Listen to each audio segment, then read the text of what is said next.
have you noticed recurring emotional patterns of unresolved trauma in people diagnosed with cancer specifically? What we do know is that the fascia, which is the sea sponge that holds all of our system together, it touches everything. It's in your blood, it's in your bones, it's every organ is wrapped in it. Your muscles, you have layers and layers. It's basically saran wrap, layers and layers of saran wrap in our body that actually holds us with our integrity. Like when I'm walking, it's the fascia that's moving and holding the integrity so I don't fall into a puddle of bones and muscle. It's really important tissue that we don't really understand much in science. It's still a mystery. And then we just discovered that fascia has this major component where it has the second most amount of sensory nerves, second to the skin. The part of the body that takes audit of the whole environment is actually the fascia. And when the fascia contracts, it kind of looks like a shirt being pulled like this. So you're not getting enough blood flow. That vital force or that thing that makes you a human isn't flowing through those traditional Chinese medicine channels, which are real. So now it's stuck. Well, what happens when that energy is stuck over time? One thing is that when the fascia is contracted and distorted,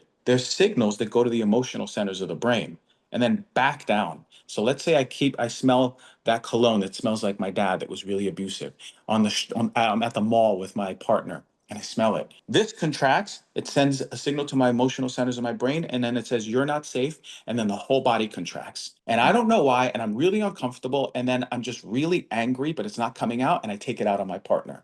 And I don't know what just happened. The truth is, the body's protecting you from experiencing that deep emotional part that is unsafe. Your body, your fascia, doesn't have time as linearity. It has time as now moment, meaning that it still thinks Right. you're a kid. It still thinks it needs to protect you from expressing the part of you that was never safe or lovable. So ultimately, your body's going to contract. Now, it tends to be that anger is in the belly, fear is in the belly, sadness is usually in the chest. There's things that you notice, patterns. In the shoulders, we often hold the weight of the feminine, women in our lives, or our own femininity for men and women. And then also the masculine over here, men in our lives, our own masculinity. Tends to be that in the womb, there's a lot of sadness, anger, but also shame. A lot of shame, especially sexual shame. Massive, massive, especially in women. Held in the womb, held in the hips, tight lower back. There's patterns you see. We can't measure this. We won't ever be able to measure how many cc's of anger are being removed when you're finally releasing it. But what we do know is that there's patterns, and those tend to be the patterns.